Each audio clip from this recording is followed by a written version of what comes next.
Ricky, in a previous video, you said you would talk about the name Xavier. Oh, yes.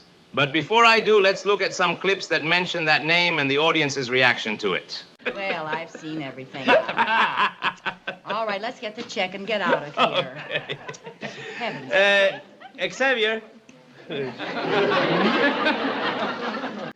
Lucy, how are you and how is Xavier? Oh, now, Lucy, baby. Don't Lucy baby me. From now on, I'm Miss McGillicuddy to you, and for your information, I wouldn't marry you if you were Xavier Cougat. That last clip gives it away. Xavier is Xavier Cougat. He was a Spanish-Cuban musician and band leader who was prominent from the 1930s through the 50s. He was born in 1900 in Girona, Spain, and later moved to Cuba with his family. Cougat's family relocated to the United States when he was a teenager, where he eventually became a naturalized American citizen.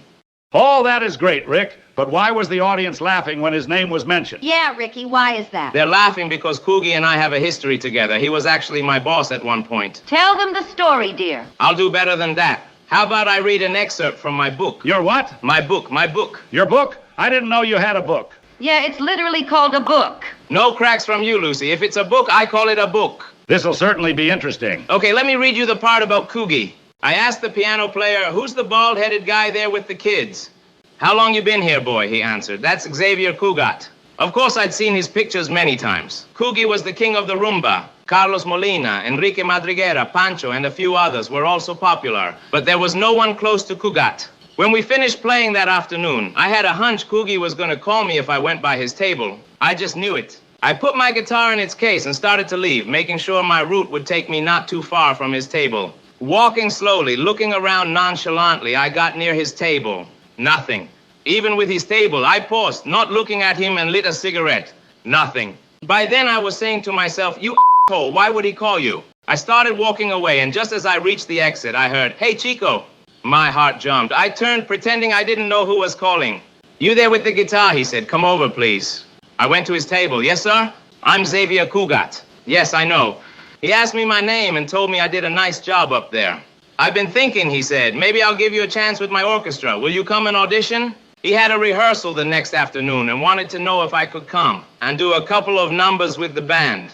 Yes, sir, I said, I sure can. Wow, what a story. Wow, Ricky, you're a really good writer. Can you read more from your book for us? Would he? Remember, Ethel, next to sugar, Cuba's biggest import is ham. Never mind.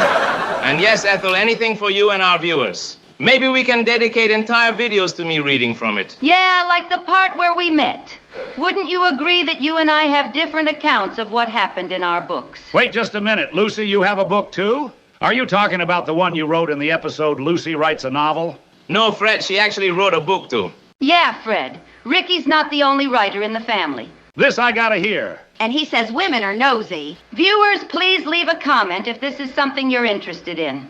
Okay, Rick, anything else about Xavier? Oh, yeah, there's one more thing. When I met Bing Crosby, this was what he said to me. Before I share it, if there are younger children around, ask them to leave now. It's not suitable for children. Ricky. Okay, maybe in another video, huh? Yeah. Okay, dear. Before we go, viewers, do you remember other times the name Xavier was mentioned? If so, please leave in the comment what episode it's from. Goodbye. Until next time, everyone.